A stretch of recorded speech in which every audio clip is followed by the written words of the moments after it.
كلامه المجيد. أعوذ بالله من الشيطان الرجيم. بسم الله الرحمن الرحيم. ومن يرغب عن ملة إبراهيم إلا من صفي نفسه ولقد اصطفيناه في الدنيا وإنه في الآخرة لمن الصالحين. إذ قال له ربه أسلم قال أسلمت لرب العالمين. ووصى بها إبراهيم بنيه ويعقوب يا بني إن الله اصطفى لكم الدين فلا تموتن إلا وأنتم مسلمون.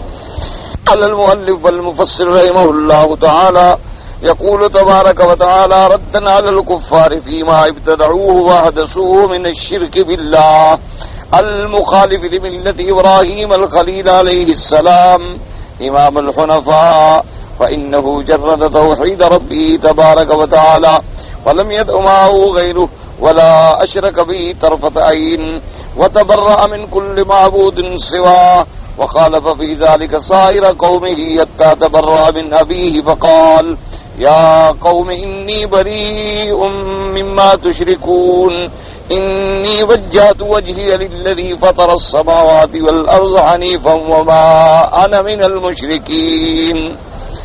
اب ان آیات مبارکہ میں اللہ تبارک و تعالی کفار کا رد بیان فرماتے ہیں کہ کافروں نے جو اپنی طرف سے آلہہ بنا لیے ہیں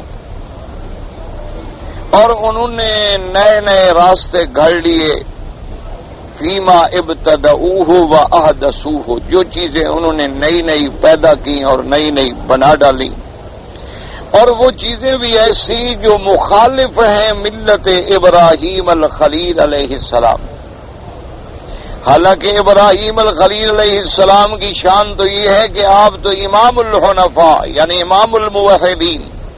حنیف کہتے ہیں کہ سب سے منہ موڑ کے ایک سے تعلق جوڑنے والا، وہ تو ان کے امام ہیں. اور پھر سیدنا ابراہیم الخلیل علیہ السلام تو وہ شخصیت ہیں کہ جنہوں نے اپنے اللہ کی، اپنے رب کی خالص توحید بیان فرمائی اور اللہ کے ساتھ کسی غیر کو کبھی نہیں پکارا، اور اللہ کی ذات کے ساتھ پلک جھپکنے کی دیر میں بھی شرک نہیں کیا، اور خالص اللہ تبارک و تعالی کی توحید کی دعوت دی. وَتَبَرَّأَ مِن كُلِّ مَعْبُودٍ سِوَا، اور اللہ تبارک و تعالیٰ کے سوا جتنے معبودان باطلہ ہیں سب سے اپنی برات کا اظہار کیا.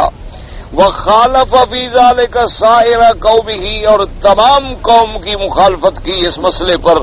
حَتَّى تَبَرَّأَ عَنْ أَبِيهِ، توحید کے مسئلے پر تو وہ اپنے باپ سے بھی انہوں نے برات کا اظہار کر دیا، ان سے بھی علیحدہ ہو گئے. اور سیدنا ابراہیم الخلیل علیہ السلام نے تو واضح طور پہ ڈنکے کی چوٹ یہ اعلان کر دیا کہ یا قوم انی بریء مما تشرکون، کہ اے قوم میں بری ہوں ان چیزوں سے جن کو تم اللہ کا شریک بناتے ہو. انی وجہت وجہی للذی فطر السماوات والارض حنیفا وما انا من المشرکین. میں نے تو اپنے آپ کو سونپ دیا ہے، چہرے کا ذکر ہوتا ہے لیکن مراد سارا بدن ہوتا ہے. اپنے آپ کو سونپا ہے اس ذات کی طرف جس نے سب سے پہلے آسمانوں اور زمینوں کو پیدا فرمایا، اور نہیں میں اللہ تبارک و تعالیٰ کی ذات کے ساتھ شرک کرنے والا. تو اب ان آیات مبارکہ میں مشرکین مکہ، یہود و نصارہ یا دیگر کفار جو قیامت تک ان کے طریقے پہ چلنے والے ہیں، سب کا اللہ تبارک و تعالیٰ نے رد بیان فرمایا. کیونکہ یہودیوں کا یہ زعم تھا نعوذ باللہ کہ ہم ملت ابراہیمی پر ہیں، کہ ہم ملت ابراہیم علیہ السلام پہ ہیں، کیونکہ ہم حضرت یعقوب علیہ السلام کی اولاد ہیں، اور حضرت یعقوب علیہ السلام جو ہیں وہ حضرت ابراہیم علیہ السلام کی اولاد. اسی طریقے سے نصارہ کو بھی یہ زعم تھا نعوذ باللہ، وہ بھی کہتے تھے کہ ہم ملت ابراہیم پر ہیں، کیونکہ بھی ہم تو عیسیٰ علیہ السلام کے ماننے والے ہیں، اور عیسیٰ علیہ السلام جو ہیں وہ آخری نبی ہیں بنو اسرائیل کے، لہذا ہم بھی ملت ابراہیم پر. اور مشرکین مکہ یہ کہتے تھے کہ ہم ملت ابراہیم پر ہیں، دیکھو جو کعبہ ابراہیم علیہ السلام نے بنایا اس کے ہم مجاور ہیں. اس کے ہم حفاظت کرنے والے، زمزم پلانے والے، کعبۃ اللہ کے دروازے کے کلید بردار، کعبے کا طواف کرنے والے، اور پھر ابراہیم علیہ السلام کے طریقے کے مطابق حج کرنے والے، مینا جانا، مزدلفہ جانا، عرفات جانا، لبیک پڑھنا، احرام باندھنا، اور اس کے بعد ختنہ کرنا، عقیقہ کرنا، یہ سب تو ملت ابراہیمی ہے، تو ہم تو ملت ابراہیم پر ہیں علیہم الصلاۃ والتسلیم۔ تو اللہ تبارک و تعالی نے ان آیات مبارکہ میں رد فرمایا کہ تم غلط کہتے ہو کہ ملت ابراہیم، کیونکہ اگر تم یہود ملت ابراہیمی کا دعویٰ کرتے تو پھر عزیر علیہ السلام کو خدا کا بیٹا تو نہ بنا دے۔ تم نصارہ اگر ملت ابراہیم علیہ السلام پہ ہوتے تو عیسیٰ علیہ السلام کو اللہ کا بیٹا تو نہ قرار دیتے۔ مشرکین مکہ اگر تم ملت ابراہیمی پہ ہوتے تو پھر تم بتوں کو تو اللہ کا شریک نہ بناتے۔ ابراہیم علیہ السلام تو بتوں کے توڑنے والا، اور ابراہیم علیہ السلام تو امام الموحدین ہیں، امام الحنفاء ہیں۔ اور پھر ابراہیم علیہ السلام کا صرف یہ نہیں تھا کہ اعلان توحید تھا، بلکہ توحید کے مسئلے پر پوری قوم سے ٹکر لی، وقت کے بادشاہوں کو للکارا اور وقت کی ظالم قوتوں سے ٹکرا گئے، آگ میں ڈالے گئے، امتحانوں میں ڈالے گئے، مصائب میں ڈالے گئے، مشقت میں ڈالے گئے، لیکن اللہ کی توحید کے لیے وہ اتنے ثابت قدم رہے کہ پہاڑ تو اپنی جگہ سے ہل سکتا ہے لیکن سیدنا ابراہیم علیہ السلام اپنے قدم سے نہیں۔ اور اسی سے یہ مسئلہ بھی سمجھ لیں، اسی لیے علماء نے لکھا ہے کہ جب آدمی کلمہ شریف پڑھتا ہے لا الہ الا اللہ محمد الرسول اللہ، اللہ ہمیں اسی کلمے پہ قائم دائم ثابت قدم رکھے اور اسی پہ موت عطا فرمائیں اپنی رحمت سے، تو اب اس کا مطلب یہ ہوتا ہے کہ تمام آلہائے باطلہ کی نفی کرے اور ایک اللہ کی ذات کا اس بات کرے۔ اب دیکھیں، حالانکہ ساری دنیا میں جتنے دعوے ہوتے ہیں وہ ہمیشہ مثبت دعوے ہوتے ہیں، یعنی کیا مانا بھئی آپ دعویٰ کریں گے کہ کتاب میری ہے، اب دعویٰ کریں گے جا کر کے جی یہ اینک میری ہے، مجھے مولوی صاحب سے دلائی جائے، ان کی نہیں، میری ہے، زمین میری ہے، یہ مکان میرا ہے، یہ جائیداد میری ہے، تو دعویٰ اس بات، کوئی ایسا دعویٰ بھی آپ نے سنا ہے کہ عدالت میں جا کے دعویٰ کرے اور کہے کہ جی یہ زمین میری نہیں ہے، یا جا کے دعویٰ کرے کہ جی یہ کتاب میری نہیں ہے؟ نہیں ہے تو پھر دعوے کی کیا ضرورت ہے؟ یعنی دعویٰ تو ہمیشہ مثبت ہوگا، منفی تو دعویٰ ہی نہیں ہوتا۔ بھی کوئی دعویٰ کرے گا دنیا میں تو یہ کہے گا کہ یہ چیز میری ہے، اگر وہ کہتا ہے کہ میری نہیں ہے تو پھر دعوے کی ضرورت کیا ہے؟ لیکن اندازہ فرمائیں کہ دعوی توحید کے اندر جو ابتدا ہے وہ نفی سے ہے، یعنی تمام دنیا کے دعوے دیکھ لیں اور پھر دعوی توحید پہ نظر پھیلائیں کہ اللہ تبارک و تعالی نے جو ہمیں کلمہ توحید نصیب فرمایا ہے، سب سے پہلے کیا ہے؟ نفی، کہ لا الہ الا اللہ، پہلے نفی ہے اور پھر اس بات۔ کیوں سبق یہ پڑھایا گیا کہ خدا کو بھی مانتے رہو اور غیروں کو بھی مانتے رہو، پھر کام نہیں چلتا، پہلے نفی کرو آلہہ باطلہ کی۔ جب تک تمام آلہہ باطلہ کی نفی نہیں کرو گے اس وقت تک اس بات کا جو صحیح مقصد ہے وہ تمہیں حاصل نہیں ہوگا۔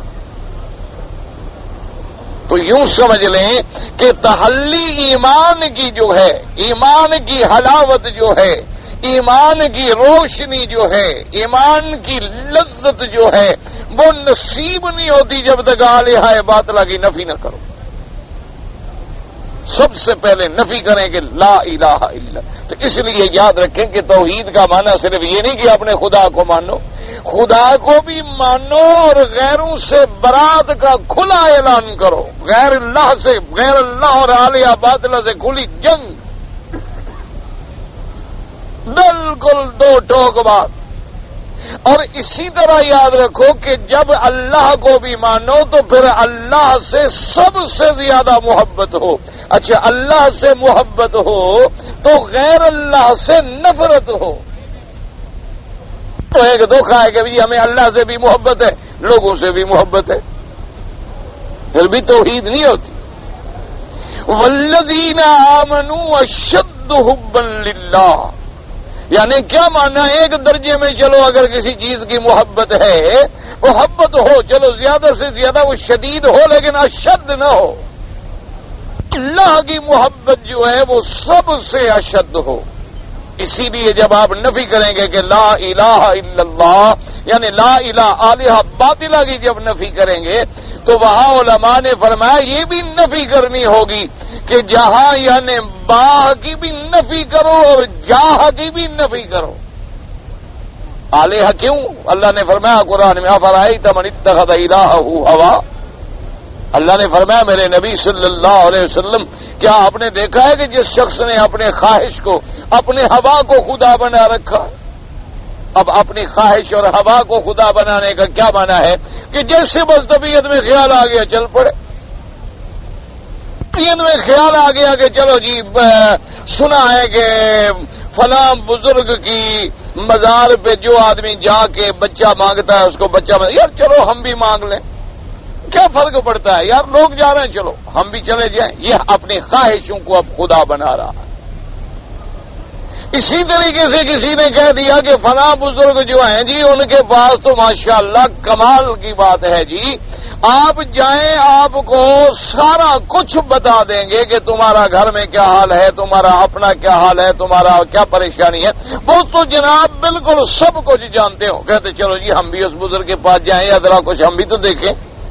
اس کا مطلب ہے کہ جیسے لوگوں نے اس کو عالم الغیب سمجھا اس کے دل میں وہی خیال پیدا ہوا, اس خیال کے پیچھے یہ بھی چل پڑا.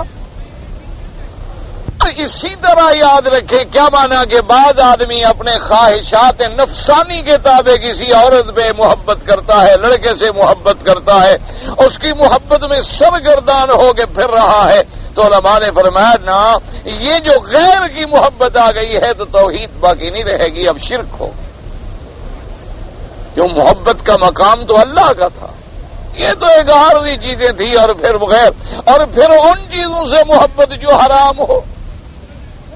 اسی لیے وہ لوگ جو اس دھوکے میں پڑے ہیں نا جی کہ عشق مجازی سے ہم عشق حقیقی کی طرف جاتے ہیں, یہ چیزیں قرآن کے بھی خلاف ہیں اور حدیث کے بھی خلاف. کیوں؟ پہلے تو عشق مجازی یعنی کسی کی لڑکی سے کیا جائے نعوذ باللہ, غیر لڑکی سے عشق کرنے کی بھی شریعت میں اجازت ہے. تو یہ کیسے ہو سکتا ہے کہ حرام کے راستے سے خدا ملے؟ تو جب غیر پہ نظر ڈالنا حرام ہے, غیر کو دیکھنا حرام ہے, غیر سے علیحدہ بیٹھنا حرام ہے, اس سے ملنا حرام ہے, تو اس سے عشق کرنا, اور جب وہ حرام ہے تو حرام کے ذریعے تم عشق حقیقی تک کیسے پہنچو گے؟ اس لیے ہمیشہ یاد رکھیں کہ نفی جب کریں گے تو کیا مانا الہ باطلہ. اب الہ باطلہ کیا مانا؟ الہ مانا جس کے حکم پہ آدمی چلے, جس کو اپنا نفع نقصان کا مالک سمجھے. اب چاہے وہ انسان کو سمجھے, چاہے وہ بزرگ کو سمجھے, چاہے وہ بتوں کو سمجھے, چاہے شمس و قمر کو سمجھے, اللہ تبارک و تعالیٰ معاف فرمائے دنیا کی کسی چیز کو بھی وہ سمجھ لے تو اس کا معنی یہ ہے کہ اس پر اللہ پر ایمان نہیں. ابھی آپ دیکھیں گے کہ دنیا میں ابھی یہ چند دنوں کی بات ہے, کوئی بہت پرانی بات نہیں ہے, کہ سائنسدانوں نے انکشاف کیا کہ کچھ دھماکے ہوں گے مشتری پر,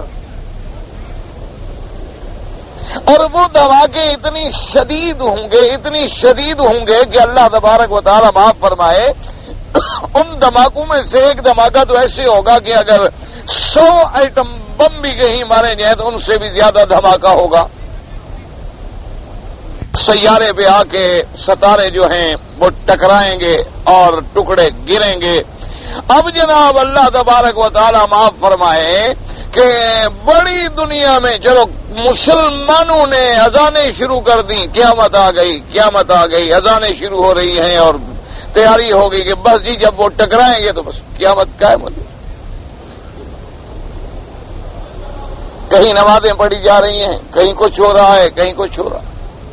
اب اندازہ فرماؤ خدا کے بندے، تم تو مسلمان ہو، تم تو کلمہ پڑھنے والے لوگ ہو، تمہیں تو حضور صلی اللہ علیہ وسلم نے قیامت کے آنے کی باقاعدہ علامتیں اور نشانیاں بتلا دی ہیں، سمجھا کے کھول کے کہ بھی دابت الارض کا خروج ہوگا، یاجوج ماجوج کا خروج ہوگا، دجال کا خروج ہوگا، عیسیٰ ابن مریم کا نزول ہوگا، وہ دجال کو قتل کریں گے۔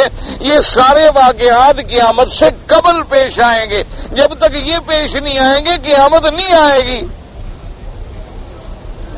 حضور صلی اللہ علیہ وسلم نے یعنی سرکار مدینہ علیہ الصلوۃ والسلام نے تو ہمیں ایک ایک نشانی بتلا دی کہ بھئی یہ علامات صغرا ہے اور یہ قیامت کی علامات کبریٰ ہے۔ علامات کبریٰ میں سے یہ علامت بھی ہے کہ ایک جانور کا پہاڑ سے نکلنا۔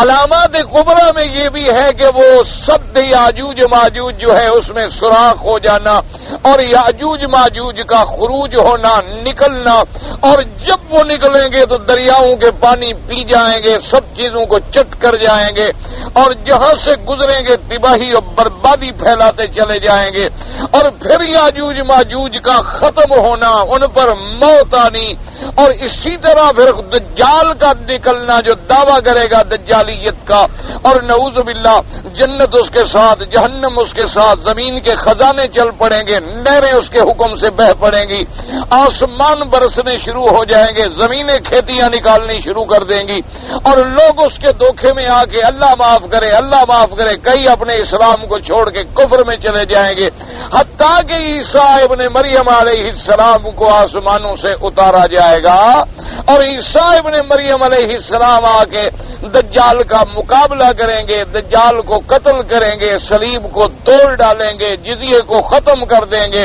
اور پوری دنیا میں امن، سکون، طمانینت، برکتیں اور رحمتیں بھر جائیں گی، اور پھر عیسیٰ ابن مریم کی وفات ہوگی، شادی ہوگی، پھر وفات ہوگی، اور پھر وہ دفن ہوں گے روضہ محمد مصطفیٰ صلی اللہ علیہ وآلہ آلہ وصحبہ وسلم تسلیما کثیرا کثیرا میں، اور اس کے بعد پھر قیامت آئے گی تو اب عالم مسلمان پڑھنے والے سننے والے صرف اس بات میں آگے بس یہ آگی نعوذ باللہ۔ تو اس کا معنی یہ ہوا کہ جدھر کسی نے بات کی ہم ادھر چل پڑے۔ ٹھیک ہے، یہ نہیں کہ ہم نہیں کہتے کہ وہ مشتری پہ نہیں ٹکراؤ ہوا یا نہیں دھماکے ہوتے رہے، وہ تو کروڑوں میل آپ کی زمین کے کرے سے دور ہے۔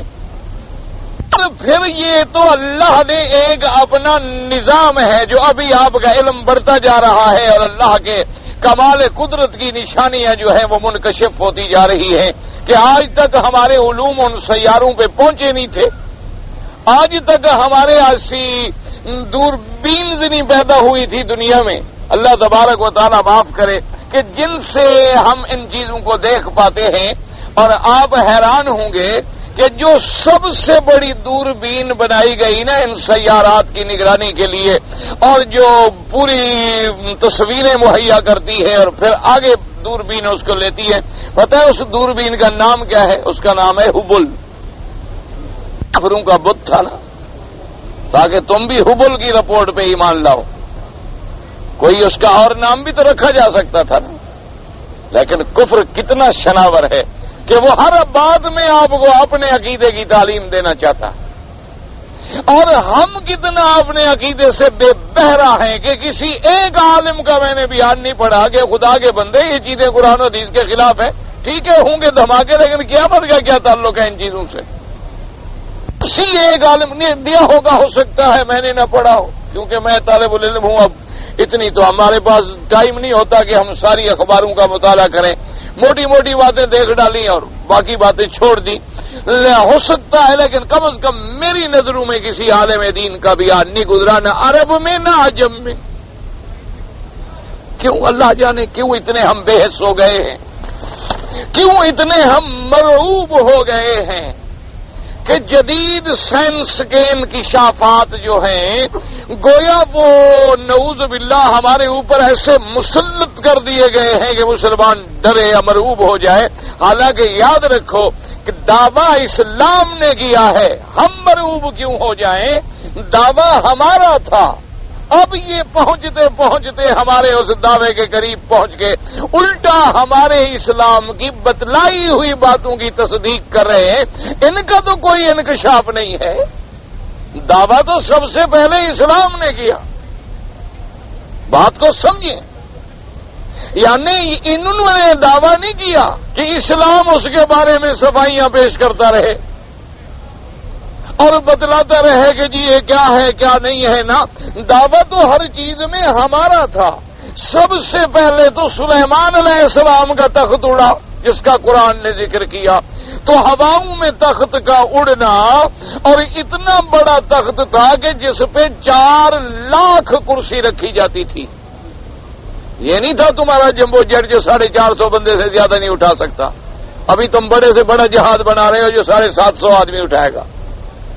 حضرت سیدنا سلیمان علیہ السلام کا تخت مبارک جو ہے وہ اتنا بڑا تھا کہ 4 لاکھ کرسیاں اس پہ ہوتی تھیں، اور درمیان میں حضرت سلیمان علیہ السلام کی کرسی ہوتی تھی، اور پھر آپ اپنے پاؤں جو ہیں وہ نیچے 2 شیر تھے جن پہ رکھتے تھے، اور اوپر سایہ کرنے کے لیے پرندے کھڑے رہتے تھے، اور پھر انسانوں کی وزراء کی علماء کی کرسیاں ہوتی، ان کے بعد دوسرا نمبر، پھر تیسرا نمبر، پھر جنات کی کرسیاں ہوتی تھیں، اور پھر حضرت سلیمان علیہ السلام حکم دیتے تھے اپنے اس جہاز کو کہ اڑو،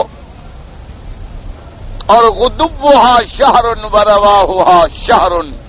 کیا ماننا؟ یعنی شام سے صبح کو نکلا تو استخر پہنچا، اور استخر سے نکلا تو کابل جا پہنچا، یعنی پہلے دن میں 1 مہینے کا سفر صبح سے لے کر دوپہر تک، اور پھر شام سے لے کر رات تک 1 مہینے کا سفر، یعنی ان 8 گھنٹے لے لیں، 8 گھنٹے میں 2 مہینے کی سفر طے کرنے والا۔ تو اسلام نے یہ بتلایا تھا کہ ایسا تخت اللہ نے سلیمان کو دیا تھا۔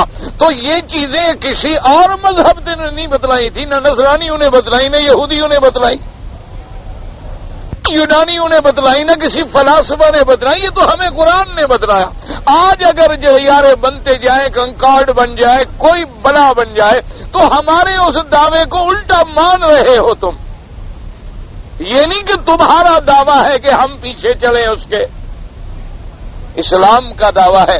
اسلام نے ہمیں بتلایا کہ اللہ نے پرندے بھیجے تھے، ان کے چونچ میں 3 پتھر تھے، اور جب وہ پتھر ڈالتے تھے تو ہاتھی کے وہ جو چلانے والا ہے، ہاتھی بان، ہاتھی، اور اس کو سب کو برباد کر دیتے تھے، تباہ کر دیتے تھے، اور ایسے ان کو بنا ڈالا جیسے گھاس روندا ہوا ہو جانوروں کے پاؤں کے نیچے، ان کی یہ کیفیت کر ڈالی۔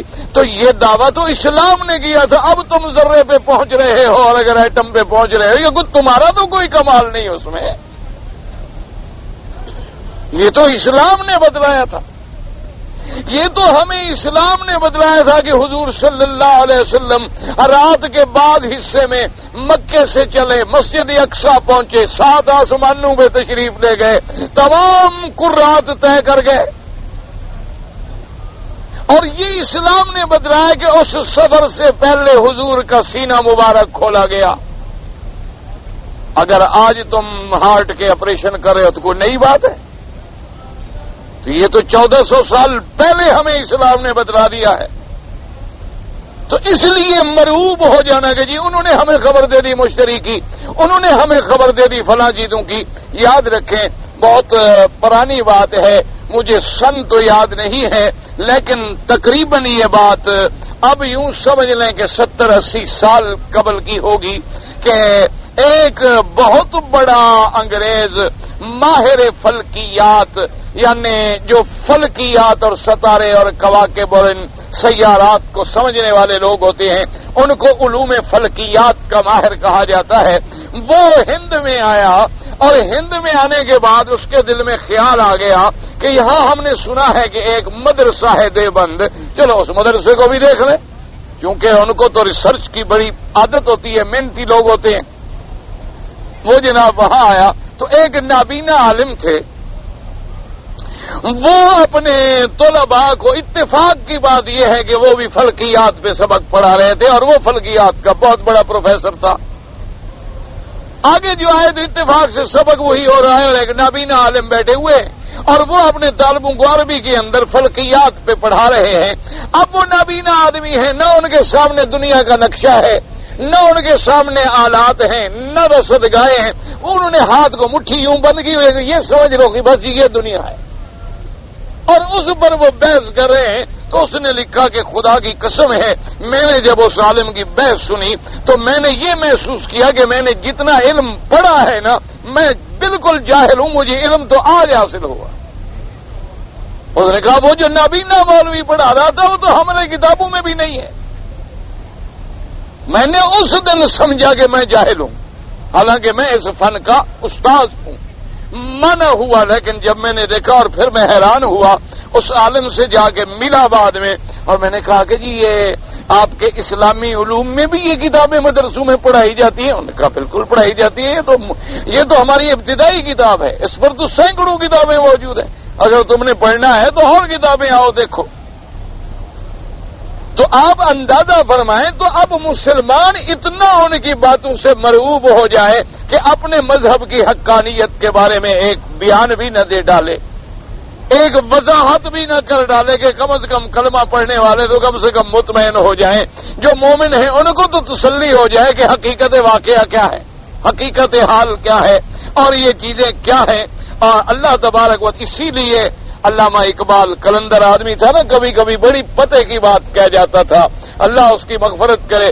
اس نے بڑی عجیب بات کی تھی، کتنا پہلے کہہ گیا کہ خیرہ نہ کر سکا مجھے جلوہ دانش فرنگ، سرما ہے میری آنکھ کا خاک مدینہ و نجف. اس نے کہا ان انگریزوں کے جلوے مجھے نہیں نابینا اندھا کر سکتے، مجھے نہیں مرعوب کر سکتے، میں نے تو مدینے کی مٹی کا سرما پہنا ہوا ہے.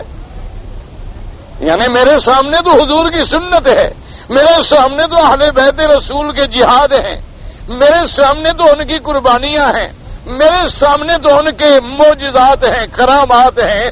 تو جب میں معجزات اور کرامات کا ماننے والا بندہ ہوں، ان کے جلوے مجھے کیا خیرہ کریں گے؟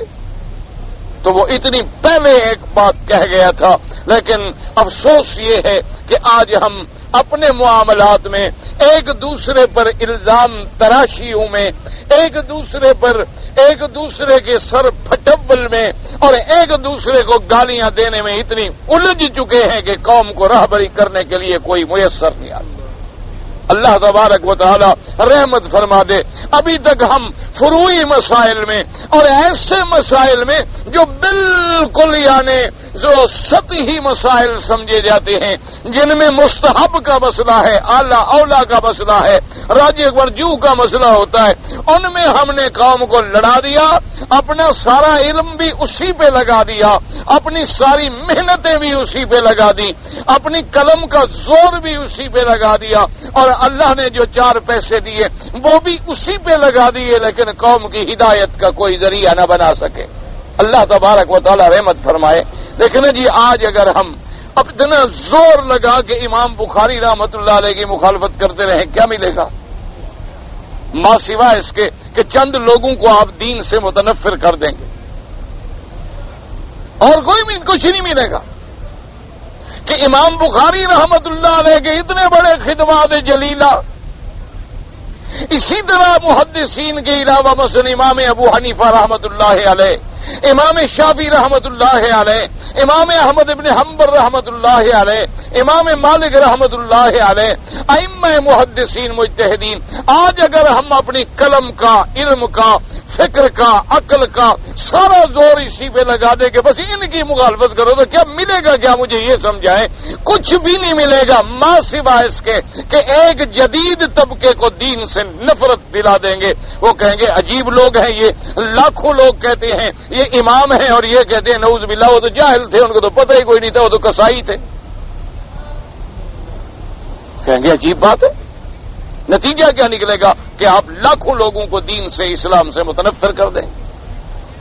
اور اگر اس کے مقابلے پہ آپ یہ کہیں کہ بھی ان کے اختلافات جو تھے وہ تو فروعی مسائل میں تھے، اللہ سب پہ کروڑوں رحمتیں کرے، میں کوئی ایسی بات پہ زور دوں، محنت کروں، قلم چلاؤں، علم زبان چلاؤں جس سے لوگوں کو ہدایت ملے، تو اس سے فائدہ ہوگا کہ کوئی نہ کوئی اگر تیری تقریر سے، تیری تبلیغ سے، تیرے درس سے، تیری کتاب سے اگر کوئی 100 بندہ بھی ہدایت پہ آ گیا تو الحمدللہ ہدایت پہ آئے گا، کوئی باہر نہیں نکلے گا۔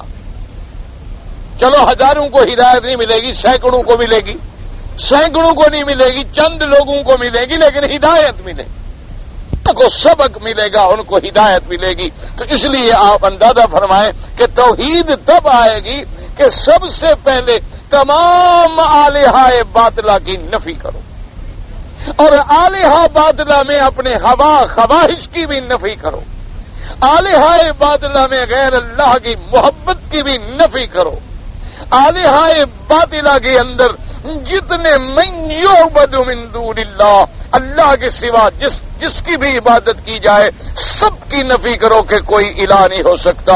پھر سب سے برات کا بھی اعلان کرو، برات کا کھلا اعلان کرو کہ انی بریء مما تشرکون۔ یہ نہیں کہ تم دل میں تو نفی کرتے رہو لیکن کھل کے برات نہ کرو۔ جیسے اللہ تبارک و تعالیٰ معاف کرے، اللہ معاف کرے، جو لوگ ہند میں رہتے ہیں، ہندوؤں سے تعلق ہے، تو وہ ماشاءاللہ پکے مسلمان بھی ہیں، کبھی کبھی ان کے مندر کا پرشاد بھی کھا لیتے ہیں پکے مسلمان، اور کبھی کبھی ان کے ساتھ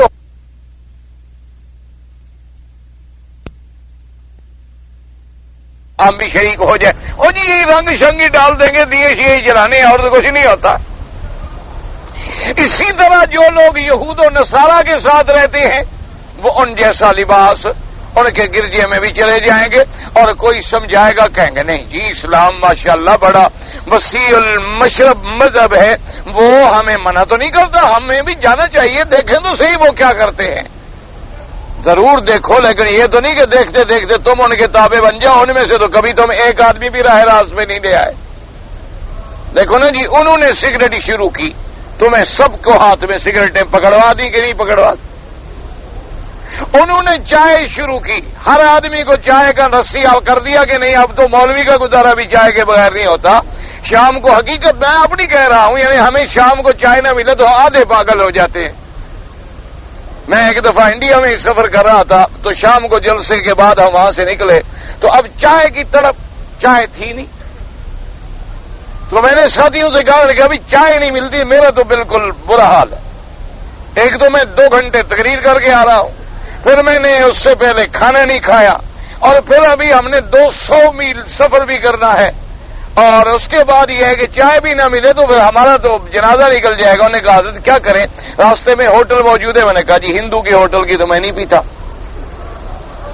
انہوں نے کہا جی مولانا آپ مولوی آدمی ہیں، جائز تو ہے، میں نے کہا بالکل میں بھی کہتا ہوں جائز ہے، میں بھی نہیں کہتا کہ ہندو کے ہاتھ کا یا ہوٹل کے بیٹھ کے کھانا ناجائز ہے، اگر برتن ٹھیک ہے، برتن صاف ہیں، یا تمہارے سامنے اس نے ہاتھ دھو کے تمہیں کوئی چیز بنا دی ہے، برتن دھو کے بنا دی ہے، کوئی فرق نہیں پڑتا ہے۔ لیکن چونکہ زندگی میں کبھی الحمدللہ کافر کے ہاتھ سے نہیں کھایا، طبیعت نہیں مانتی، ہمت نہیں پڑتی کہ میں ہندو کے ہاتھ کی کوئی چیز کھا لوں، ورنہ میں یہ نہیں کہتا کہ تم یہ بالکل کوئی ایسی بات۔ انہوں نے کہا جی اس علاقے میں پھر کسی مسلمان کے ہوٹل کا تو سوال پیدا نہیں ہوتا، آئندہ ہم تھرمس رکھ لیں گے، غلطی ہو گئی کہ نہیں رکھی، لیکن کوئی توقع نہیں ہے۔ میں نے کہا اچھا یار اللہ رحمت کرے گا، آگے جو آبادی آ رہی ہے گاڑی تو روکو دیکھتے ہیں۔ تو اتفاق الحمدللہ یہ ہوا اللہ کی مہربانی سے کہ جہاں ہم نے گاڑی روکی نا، جو میں نے اندر نظر ڈالی تو لا الہ الا اللہ محمد الرسول اللہ کلمہ شریف کا بینر لگا۔ میں نے کہا یار یہ ہندو ہو سکتا ہے؟ میں نے کہا جی یہ تو مسلمان ہے۔ میں نے کہا پھر اس کے بعد الحمدللہ بیٹھ گئے آرام سے چائے شائے، وہ بھی بڑا خوش ہو گیا، غریب اللہ اس کو جزائے خیر دے۔ تو بہرحال کہنے کا مقصد یہ تھا کہ پوری برات بھی ہو دل میں، یعنی بالکل تبری ہو کہ تمہارا ہاں دنیاوی لین دین، ملنا ملانا، اٹھنا بیٹھنا، یہ تو علیحدہ باتیں، یہ تو کافروں کے ساتھ بھی جائز ہیں، لین دین کریں، تجارت کریں، معاملات کریں۔ بات یہ ہے کہ وہ تعلق جو اللہ اور اللہ کے رسول سے ہے، اس تعلق کے اندر کوئی کمی نہ ہے۔ اس کے مقابلے پہ ان سے کھلی برات کا اظہار ہو، جیسے کہ اللہ پاک نے یہاں وضاحت کر دی۔ اللہ نے فرمایا ظالمو تم بتوں کو اندر رکھے بیٹھے ہو اور کہتے ہو کہ ملت ابراہیم پہ ہے ہم، تم نے 360 بتوں کو میرے کعبے کے اندر رکھ کے مندر بنا ڈالا ہے اور پھر دعویٰ کرتے ہو ملت ابراہیمی کا۔ تم عیسیٰ علیہ السلام کو خدا کا بیٹا کہہ کے عبادت کر رہے ہو اور دعویٰ کرتے ہو ملت ابراہیمی کا۔ ابراہیم تو امام الحنفاء تھا، ابراہیم علیہ السلام تو وہ تھا جس نے کہا یا قوم انی بریء مما تشرکون۔ اور یہ بات بھی سمجھ لو جو مفسر نے لکھی ہے، بعض لوگوں نے اپنی تفسیروں میں یہ لکھا ہے کہ ابراہیم علیہ السلام بھی آہستہ آہستہ آہستہ ایمان میں ترقی کرتے کرتے ایمان کے مراحل میں پہنچے، تو یہ دھوکھا لگا ہے ان بیچاروں کو۔ یہ نہیں کہتے انسان ہے، انسان کو بڑی سے بڑے عالم سے بھی غلطی ہو سکتی ہے، بندہ جو ہے انسان جو ہوا اس سے خطا تو ہوگی، لیکن یاد رکھیں اس لیے مفسر نے وضاحت کر دی کہ ابراہیم تو ان لوگوں میں ہے کہ جس نے طرفت عین یعنی پیدا ہونے کے بعد سے لے کر آخر تک پلک جھپکنے کی دیر میں بھی کبھی شرک نہیں کیا۔ یہ نہیں کہ پہلے ان کے اندر کچھ تھا اور پھر سمجھتے گئے اور ترقی کرتے کرتے جیسے آج کل ہمارے اسلامی ملک میں یہ گمان ہوتا ہے، وہ کہتے ہیں جناب دیکھو آخر قرآن بھی 23 سال میں اترا ہے، شریعت بھی آہستہ آہستہ آئی، ہم بھی اسلام لے آئیں گے آہستہ آہستہ، پتہ نہیں ہمارے مرنے کے بعد یا ملک ختم ہونے کے بعد۔ یہ آج تک مجھے سمجھ نہیں آیا کہ وہ آہستہ آہستہ کب پہنچے گا جب ملک نہیں رہے گا، پھر کہاں نافذ کرو گے اسلام؟ اور اللہ کے بندے وہ اسلام کے ابتدائی احکام جو ہیں وہ تو کافر تھے لوگ، اسلام میں آئے تو آہستہ آہستہ احکام نازل کیے گئے تاکہ یہ راضی ہو جائیں، راسخ ہو جائیں، عادی ہو جائیں، تیار ہو جائیں ان احکام کو قبول کرنے کے لیے۔ اب تم تو مسلمانوں میں نافذ کرو گے، کافروں میں نافذ کرو گے کہ تم بھی آہستہ آہستہ کی انتظار میں رہو؟ تم تو مسلمانوں میں نافذ کرو گے جو پڑھتا ہے لا الہ الا اللہ محمد الرسول اللہ، بس اس نے تو قرآن کو اور اسلام کو مان لیا۔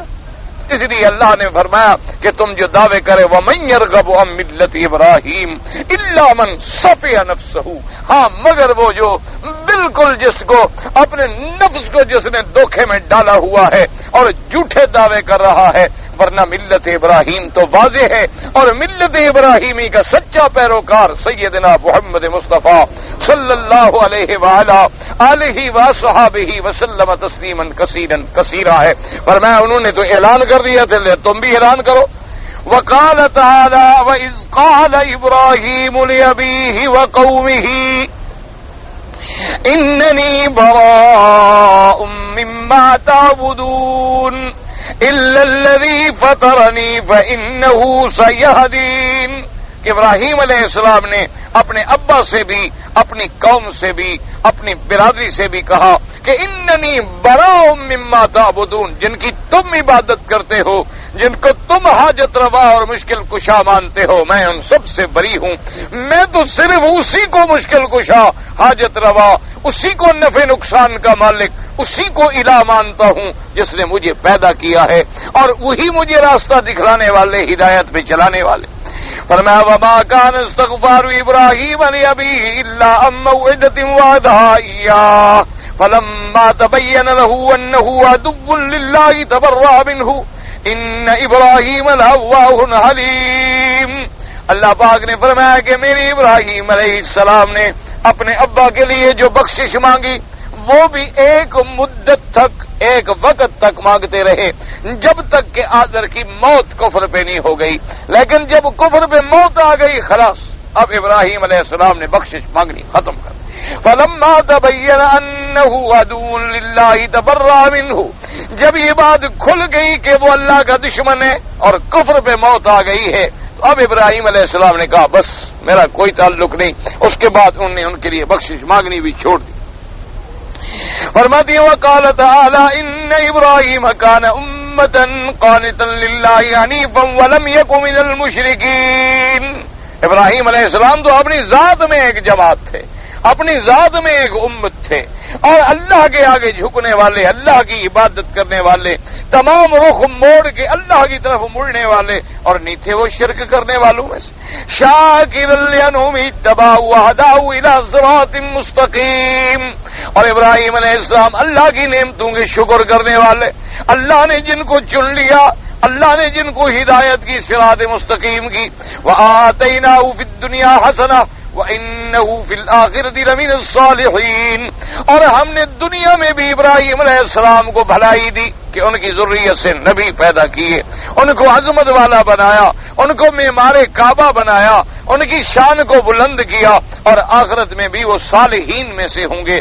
یاد رکھو صالحین جو ہے یہ ایسا جامع لفظ ہے کہ صلاح کے مرتبے ہیں، یعنی ایک عام اللہ کے ولی بھی صالح ہوتے، اللہ تبارک و تعالیٰ کے نیک بندے بھی صالحین ہوتے، لیکن جب انبیاء کو بھی بعد صالحین میں شمار کیا جائے تو صلاح کے مراتب ہیں، ترقی کرتے کرتے کرتے وہ جس مقام پہ پھر نبی پہنچتے ہیں کوئی نہیں پہنچ سکتا، اسی لیے ان کو بھی صالحین میں شمار کیا جاتا۔ وَلِهَذَا وَأَمْثَالُهُ قَالَ تَعَالَى وَمَن يَرْغَبُ عَن مِّلَّةِ إِبْرَاهِيمَ إِلَّا مَن صَفِيَ نَفْسَهُ أَيْ ظَلَمَ نَفْسَهُ بِسَفْهِهِ وَسُوءِ تَدْبِيرِهِ وَتَرْكِهِ الْحَقَّ إِلَى الضَّلَالِ، کہ جس نے اپنے نفس پہ ظلم کیا اپنی بے وقوفی سے اور اپنی غلط تدبیر سے، کہ حق کو چھوڑ کے گمراہی کی طرف آ گیا۔ حيث خالف طريق من اصطفى في الدنيا للهداية والرشاد من حداث سنه إلى أن اتخذه الله خليلا وهو في الآخرة من الصالحين الشهداء، کہ جس نے مخالفت کی اس شخص کی کہ جس کو اللہ نے دنیا میں بھی چن لیا ہدایت کے لیے اور رشاد کے لیے، اور جس نے جوانی سے لے کر آخر تک یعنی ہمیشہ جو حق پہ قائم رہا، اور جس کو اللہ پاک نے اپنا خلیل بنایا، اور آخرت میں اللہ نے جس کو شہداء صالحین میں بنایا۔ ومن ترک طریقہ وہذا ومسلکہ وملتہ واتبع طریق الضلالۃ والغی فأی صف اعظم من ھذا، اور جو آدمی حضرت ابراہیم کے طریقے کو چھوڑ دے، ان کے مسلک کو چھوڑ دے، ان کی ملت کو چھوڑ دے، گمراہی کے راستے پہ چل پڑے، اس سے پھر زیادہ ظلم اور بے وقوفی دنیا میں کیا ہوگی کہ دعویٰ تو کرے ابراہیم علیہ السلام کی ملت کا لیکن شرک کرتا ہو، دعویٰ کرے ابراہیم علیہ السلام کی ملت کا لیکن کفر کرتا ہو، دعویٰ کرے ابراہیم علیہ السلام کی ملت کا اور حضور کا انکار کرتا ہو، تو اس سے بڑا ظالم اور جاہل کون ہوگا؟ ام ای ظلم اکبر من ھذا کما قال تعالی ان الشرک لظلم عظیم، اس سے پھر بڑا ظلم کیا ہوگا؟ کیونکہ سب سے بڑا ظلم تو شرک ہے کہ آدمی اللہ کا شریک بنائے، اللہ ہمیں پیدا کرے اپنی عبادت کے لیے اور ہم غیروں کے آگے سجدے کریں، اللہ ہمیں پیدا کرے اپنی اطاعت کے لیے اور ہم غیروں کے راستے پہ چلیں، اللہ تبارک و تعالی ہمیں پیدا کرے اپنی بندگی کے لیے اور ہم غیروں کے آگے ہاتھ باندھ کے رکوع کریں اور سجدے کریں اور جھکیں اور ان کے پاؤں پہ بوسے دیں اور قبروں پہ طواف کریں اور غیر اللہ کی نذریں مانیں اور منتیں کریں اور چڑھاوے چڑھائیں، اس سے بڑا ظلم پھر کیا ہوگا؟ قال ابو العالیہ وقد نزلت هذه الآية في اليهود احدثوا طريقا ليس من عند الله وخالفوا ملة ابراہیم علیہ السلام فيما احدثوه۔ حضرت ابو العالیہ اور قتادہ فرماتے ہیں کہ یہ آیت جو ہے یہود کے رد میں نازل ہوئی، کیونکہ یہودیوں نے نئے نئے رستے گھڑ لیے، نئے نئے دین میں رستے بنا لیے اور حضرت ابراہیم علیہ السلام کے رستے کو چھوڑ دیا، ان کی بھی مخالفت کی اور دعویٰ بھی کرتے ہیں کہ ہم ملت ابراہیمی پہ۔ وَيَشْهَدُ لِصِحَّةِ هَذَا الْقَوْلِ قَوْلُ اللَّهِ تَبَارَكَ وَتَعَالَى مَا كَانَ إِبْرَاهِيمُ يَهُودِيًّا وَلَا نَصْرَانِيًّا وَلَكِنْ كَانَ حَنِيفًا مُسْلِمًا وَمَا كَانَ مِنَ الْمُشْرِكِينَ إِنَّ أَوْلَى النَّاسِ بِإِبْرَاهِيمَ لَلَّذِينَ اتَّبَعُوهُ وَهَذَا النَّبِيُّ وَالَّذِينَ آمَنُوا وَاللَّهُ وَلِيُّ الْمُؤْمِنِينَ۔ اللہ نے فرمایا کہ ابراہیم علیہ السلام نہ تو یہودیت پہ تھے نہ نصرانیت پہ تھے، وہ تو پکے کھرے اور سچے مسلمان تھے اور نہ تھے وہ شرک کرنے والوں میں۔ سب سے زیادہ قریب ابراہیم علیہ السلام کی اتباع میں کون ہے؟ جو اس کے پیرو ہیں، اور سب سے زیادہ قریب حضرت محمد مصطفیٰ ہیں۔ والذین آمنوا، اور جو حضرت محمد پاک پہ ایمان لائے ہیں، یہ لوگ ہیں صحیح معنوں میں ملت ابراہیم پر۔ واللہ ولی المؤمنین، اور اللہ تبارک و تعالیٰ بھی دوست ہیں ایمان لانے والوں کے۔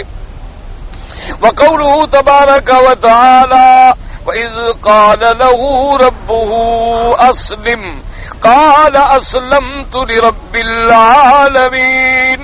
ای امرہ اللہ بالاخلاص لہ والاستسلام والانقیاد فاجاب الی ذلک شرعا وقدرا. اللہ پاک نے حکم فرمایا جیسی اس آیت میں اللہ نے حکم دیا اذ قال لہ ربہ اسلم کہ اے ابراہیم علیہ السلام. اب ظاہر لفظ کیا اسلام لے آؤ. حالانکہ یہ معنی نہیں کہ وہ پہلے مسلمان نہیں تھے، معنی یہ ہے کہ پوری طرح استسلام، انقیاد، خالص طاعت اللہ تبارک و تعالی کی. جیسے کسی ایمان والے کو حکم دیا جاتا ہے بھئی ایمان لے آؤ، ایمان لے، حالانکہ وہ پہلے تو مومن ہے. معنی یہ ہوتا ہے کہ بھی پوری اتباع کرو، صحیح معنوں میں ایمان پہ چلو، صحیح معنوں کے جیسے اللہ نے فرمایا یا ایھا الذین آمنوا آمنوا، اے ایمان والو ایمان لے آؤ. حالانکہ ایمان تو پہلے موجود ہے، لیکن معنی کیا ہوتا ہے کہ بھئی پھر ایمان پہ راسخ بن جاؤ، پکے سچے مومن بن جاؤ. صرف زبانی کلامی کلمے نہ پڑھتے رہو بلکہ صحیح معنوں میں اخلاص پیدا کرو، صحیح معنوں میں اللہ کی اطاعت پیدا کرو، صحیح معنوں میں اللہ تبارک و تعالیٰ کی توحید کے عقیدے کو سمجھو اور اس پہ جم جاؤ. اس لیے جب حضرت ابراہیم علیہ السلام کو بھی اللہ نے حکم دیا کہ اسلم، اور انہوں نے کیا جواب دیا؟ اسلمت لرب العالمین. انہوں نے کہا مولا میں تو اپنے آپ کو رب العالمین، تو ہی رب العالمین ہے اور تیرے سپرد کرتا ہوں، میں تو سب کچھ تیرے تابع ہے، جدھر تیرا حکم ہے ادھر میری اطاعت ہوگی. تو اللہ نے فرمایا تو ابراہیم تو میرا ایسا تابع فرمان، اور تم منکر، تم مخالف، تم مشرک، اور پھر دعویٰ کرتے ہو کہ ہم ملت ابراہیمی پہ. تو صرف دعوے کرنے سے تو کچھ نہیں ہوتا. اللہ تبارک اب دیکھیں نا جی دنیا میں جیسے آج کل بھی یہی دھوکہ ہے. اللہ سے دعا کریں اللہ انہیں بھی ہدایت دے، اللہ ہمیں بھی ہدایت دے. آج کل بھی اسی دھوکے میں لوگ مبتلا ہیں کہ بزرگوں کی گدی پہ بیٹھے ہیں، سجادے بن گئے، بزرگوں کی مزارات پہ بیٹھ گئے اور بزرگوں کی مزارات کے تصرف اور نظام اور سارا کنٹرول اپنے ہاتھ میں لے لیا، اور وہ بھی دعویٰ کریں دیکھو جی ہم تو اس بزرگ کی اولاد میں ہیں، ہم تو اس بزرگ کے سجادہ ہیں. بھئی تب تک تم اس بزرگ کے رستے پہ ہی نہیں ہو، جب تک تمہارے عمل اس سے نہیں ملتے، قول نہیں ملتا، فعل نہیں ملتا. تو صرف اولاد ہونے سے اگر فائدہ ہوتا پھر تو نوح علیہ السلام کا بیٹا بھی جب غرق ہوتا. اگر رشتہ داری میں صرف فائدہ ہوتا کہ رشتہ داری میں چھوٹ جائے گا تو ابو جہل جہنم میں کیوں جاتا؟ رشتہ داری سے اگر نجات مل جاتی تو پھر نوح علیہ السلام کی بیوی جہنم میں کیوں جاتی؟ لوط علیہ السلام کی بیوی جہنم میں کیوں جاتی؟ ابراہیم علیہ السلام کے ابا جہنم میں کیوں جاتے؟ تو اصل میں تو یہ رشتہ داری، ہاں رشتہ داری کب فائدہ دے گی کہ تم ایمان پہ بھی آ جاؤ، میرے مدنی کے غلام بھی بن جاؤ، اتباع کامل بھی بن جائے. پھر تم اگر اہل بیت میں ہو تو تمہارے اور شرف بڑھ جائے گا، تمہاری اور عزت بڑھ جائے گی، تمہارا اور شان بڑھ جائے گا کہ تمہارے اندر ایمان بھی ہے اور میرے مدنی سے قرابت بھی ہے، رشتہ داری بھی ہے. لیکن اگر صرف رشتہ داری ہے اور ایمان نہیں ہے تو پھر تو کوئی فائدہ نہیں، پھر تو سوال ہی پہ، پھر تو سب سے زیادہ سزا کا مستحق وہ بنے گا جو نبی کا رشتہ دار بھی ہو اور نبی پہ ایمان نہ لے آئے، کہ جس نے حضور کو خود اپنی آنکھوں سے دیکھا ہو لیکن پھر بھی ایمان نہ لے آیا. اسی لیے اگر کوئی کسی بزرگ کی مزار کا مجاور ہے اور اس بزرگ کے عمل کا مخالف ہے تو سب سے زیادہ عذاب کا مستحق وہ بنے گا، اور سب سے زیادہ پکڑنے والا اس کا مدعی وہی بزرگ ہوگا قیامت میں کہ یا اللہ انہوں نے میری قبروں کو تجارت گاہ بنا دیا، انہوں نے میری قبروں کو بیچ ڈالا، انہوں نے میری مزارات کو سرکس اور تھیٹر اور تماشا گاہ بنا دیا، انہوں نے نام میرے عرس کے رکھے اور وہاں برائیاں اور فحاشیاں اور منکرات کے میلے لگا دیے. یہ لوگ ہیں میرے ماننے والے. تو سب سے پہلے تو وہی پکڑیں گے جن کے بازار پہ بیٹھے ہیں. تو اس لیے اللہ نے فرمایا کہ کعبے میں بیٹھنے سے کچھ نہیں بنتا کہ ابراہیم علیہ السلام نے کعبہ بنایا تھا ہم کعبے میں رہتے ہیں لہذا ہم ابراہیم کے ماننے والے ہیں. اللہ نے فرمایا نہ، ابراہیم علیہ السلام نے جیسے بت توڑے تھے تم بھی توڑ ڈالو. ابراہیم علیہ السلام نے جیسے مشرک باپ کو چھوڑا تھا تم بھی چھوڑ دو. ابراہیم علیہ السلام نے جیسے توحید کے لیے آگ میں کودنا منظور کیا تھا تم بھی منظور کرو، پھر ہم مانیں گے کہ تم واقعی ملت ابراہیمی پر ہو. ورنہ صرف زبانی کلامی دعووں سے تو کوئی بات ثابت نہیں ہو سکتی. یہ اصل زندہ آدمی یا مرے ہوئے آدمی، بات یہ ہے مسئلے کو سمجھا کرو کہ اگر کوئی آدمی اپنے والدین یا اپنے رشتہ دار اقارب ان کے لیے حج کیا عمرہ کیا، جائز ہے، یہ تو حدیث میں حکم ہے۔ حتیٰ کہ ایک بی بی نے سوال کیا گیا رسول اللہ صلی اللہ علیہ وسلم میری اماں جو ہے وہ بوڑھی ہے، زندہ ہے، لیکن سواری پہ آنے کے قابل نہیں ہے، تو میں حج کروں؟ آپ نے فرمایا بالکل حج کرو۔ اسی طرح صحیح حدیثوں میں موجود ہے کہ جو آدمی حج بدل کرتا ہے اللہ تبارک و تعالی حج کرنے والے کو بھی پورے حج کا ثواب دیتے ہیں اور جس کی طرف سے کرتا ہے اس کو بھی پورا ثواب دیتے ہیں۔ سمجھ آ گئی مسئلہ؟ باقی بات یہ رہ گئی کہ ایک آدمی ہے، اس نے آپ کو وصیت کی کہ میری طرف سے عمرہ کرو، تب بھی ٹھیک۔ ایک آدمی ہے وصیت وغیرہ نہیں کی، تو اس کے لیے عمرے کا معنی یہ ہے کہ تم عمرہ اپنے لیے کرو، طواف اپنے لیے کرو، اس کے بعد اس کے لیے دعا کر دو اللہ تبارک و تعالی۔ جیسے آپ قرآن پڑھتے ہیں تلاوت تو آپ کر رہے ہیں، لیکن اس کے بعد آپ دعا کر دیتے ہیں کہ اللہ تبارک و تعالی اس کا ثواب فلاں کو عطا فرما۔ تو اس لیے اما نے فرمایا کہ نفلی عبادات جو ہیں اگر کوئی آدمی کرے گا اور دعا مانگے گا تو اللہ اس کو ثواب عطا فرمائیں گے۔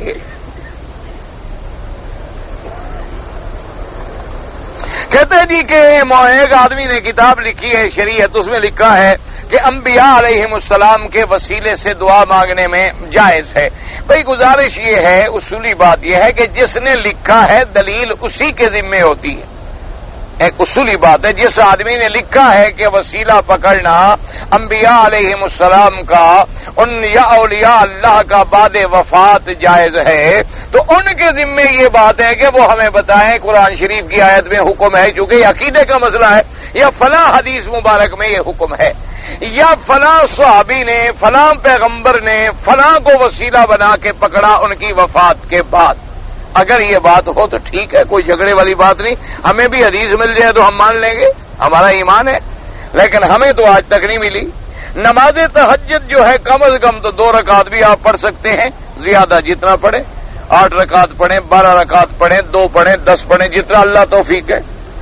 اچھا جی، ہم قبرستان گئے، سلام کیا، دعا جیسے کوئی ضروری نہیں کہ وہاں آدمی قبلہ رخو، جاتے جاتے بھی دعا مانگ سکتا ہے، کھڑے کھڑے بھی دعا مانگ سکتا ہے۔ ہاں اگر قبلے کی طرف رخ کر کے دعا مانگے تو اور زیادہ بہتر ہے، کیونکہ ہر چیز میں توجہ اللہ کے کعبے کی طرف۔ ورنہ آپ سواری پہ جا رہے ہیں، السلام علیکم یا دار قوم مؤمنین انا انشاءاللہ بکم لاحقون انتم السابقون ونحن الاسر، سب سے بڑی دعا تو السلام علیکم ہے، اس سے بڑی بھی دعا ہے کہ اللہ کی تم پر سلامتی نازل ہو، سب سے بڑی دعا تو یہ ہے السلام علیکم، اس سے بڑی بھی کوئی دعا ہے؟ جب سلامتی اللہ کی طرف سے نازل ہو جائے تو باقی کوئی چیز رہ گئی؟ اصل تو سلامتی ہے۔ دم کے روزے جو ہیں 10 رکھنے ہیں، بہرحال اگر لگاتار رکھ لیں تو اچھا ہے، لیکن اگر ان میں فرق بھی آ جائے تو جائز ہے۔ میں نے عرض کیا تھا کہ کتاب کا نام ہے دروس حرم، 3 جلد اس کے چھپ گئے ہیں، اور ہمیں وہاں سے منگوانا اور پھر آنا چھڑانا بڑا مسئلہ ہوتا ہے، تو آپ کو اگر وہاں لینا ہے تو کراچی میں ہر جگہ آپ کو مل سکتی ہے، دروس حرم کے نام سے۔ گائے بکری کی چربی کھانے بیچنے، یہ چربی کھانا بیچنا تو کبھی حرام نہیں ہوا گائے بکری کا، جب جانور ہی حلال ہے اس کی ہر چیز حلال ہے، یہ تو آپ کو دھوکھا لگا ہے۔ ایک آدمی ہے وہ کسی کی دعوت میں نہیں جاتے لیکن خود سب کو دعوتیں دیتے رہتے ہیں، حدیث میں ہے کہ دعوت قبول کرو، بھئی اللہ بہتر جانے ان کو اطمینان نہیں ہوتا ہوگا کہ دعوت کرنے والے جو ہیں ان کا کھانا ٹھیک ہے، وہ احتیاط کرتے ہوں گے بیچارے، کیونکہ اکثر آج کل معاملہ جو ہے وہ بڑا گڑبڑ ہے۔ بہرحال ان کو بھی چاہیے کہ وہ بھی دعوت پہ تشریف لے جایا کریں تاکہ سنت کے مطابق عمل ہو جائے۔ نماز کے بعد جو مصافحہ کرتے ہیں یہ کوئی ثابت نہیں حدیث سے، بدعت ہے۔ بھائی کی بیوی دیکھنا جائز ہے یا نہیں؟ بالکل حرام ہے، کیوں؟ بھائی بیوی اس کی ہے، دیکھو گے تم، یہ اچھی بات ہے؟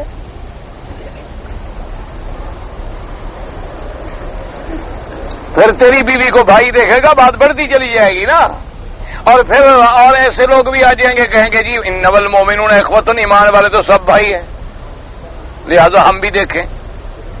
اللہ کے بندے ہو تو حرام ہے شریعت میں، حضور نے فرمایا دیور جو ہے وہ تو موت ہے۔ میرے گھر میں میرا بھائی بغیر دستک دیے آ جائے ناجائز ہے، کسی کو بھائی ہو، بیٹا ہو، باپ ہو، جب کسی کے گھر میں جائے تو پہلے استئذان، اذن طلب کرے، اجازت ملے تو اندر جائے۔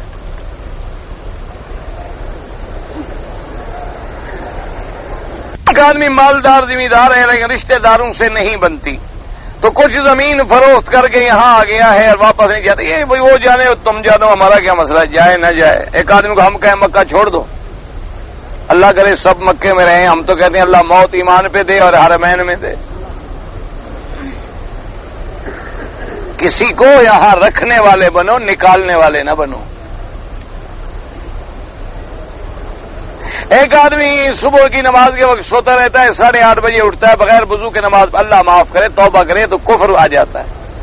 بغیر وضو کے روزانہ باقاعدگی سے، پابندی سے، یعنی اس کے لیے مانا نعوذ باللہ وہ عبادت بغیر وضو کے، یا اپنے آپ کو پیغمبروں کے درجے پہ سمجھتا ہے کہ اس کی نیند جو ہے وہ وضو نہیں توڑتی، اللہ معاف کرے، کفر سے توبہ کرے، اور ایسے آدمی کی صحبت سے بچو۔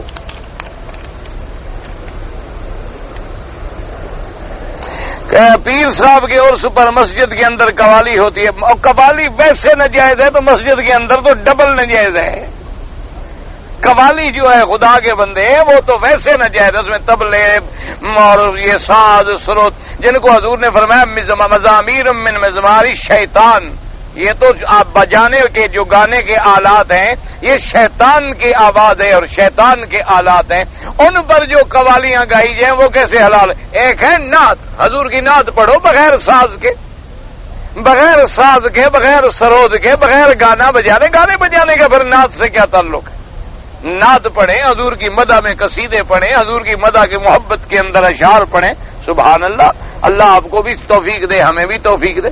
ایک یہ ہے کہ باقاعدہ گانا بجانا اور یہ، اور پھر سر تار، اور پھر ان سروں کے قواعد کے مطابق گانا، اور اس کے لیے مخصوص قوال ہونے، یہ اللہ ہدایت دے بس۔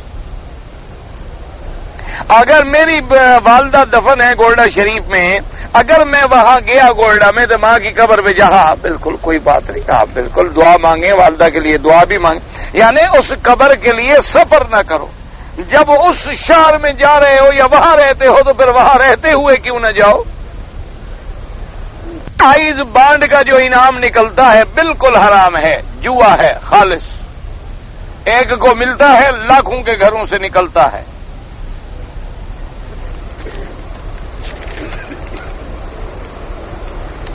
اگر ایک آدمی نے عمرہ کیا، بالوں کو مشین کیا، 2 دن بعد عمرہ کیا، پھر بالوں میں مشین، اگر بال تھے پھر چھوٹی میں پہلے مثلا 4 نمبر پھیر دیا، پھر تو آپ نے 2 نمبر پھیر دیا، پھر 0 پھیر دیا، ٹھیک ہے، کوئی حرج نہیں۔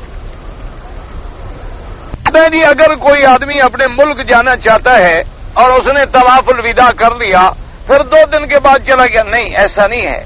اگر مثلا طواف الوداع آپ نے کر لیا، پھر آپ رک گئے، 1-2 دن نہیں جا سکے، تو پھر جس دن جانا ہو اسی دن طواف کر کے جائے۔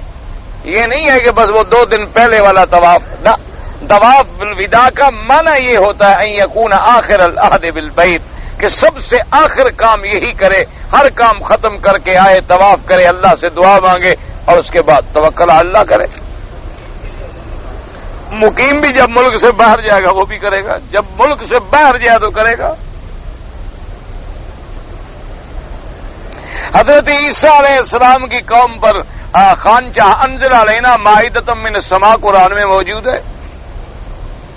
اگر درس ہم سن رہے ہیں اور ہم اللہ کا ذکر بھی کرتے رہیں اس حالت میں کہ آپ کی زبان ذکر کرتی رہے اور سنتے بھی رہے، کوئی منع نہیں۔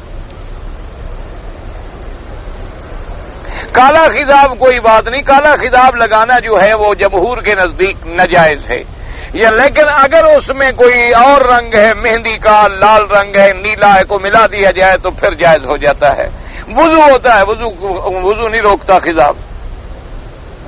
عمرے کے بعد حلق کرانا جو ہے وہ بھی حرم میں، ہاں بالکل، کیونکہ حضور پاک صلی اللہ علیہ وسلم نے جب عمرہ فرمایا تو آپ نے حلق حرم میں ہی کرائی۔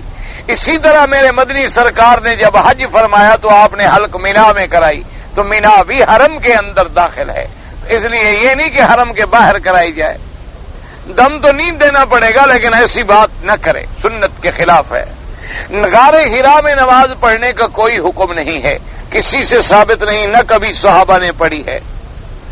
حضرت ہر مسئلے کے اندر ہمیں امام ابو حنیفہ رحمۃ اللہ علیہ کے لیے نہیں، یہ تو ان لوگوں کے لیے ہے جنہوں نے فقہ حنفی پڑھی ہے، اور جو لوگ عالم نہیں ہیں، مسائل کو نہیں سمجھتے، ان کے لیے لازم ہے کہ فاسألوا اہل الذکر ان کنتم لا تعلمون، وہ لازم کسی عالم سے، کسی امام سے، کسی کے قول پہ عمل کریں۔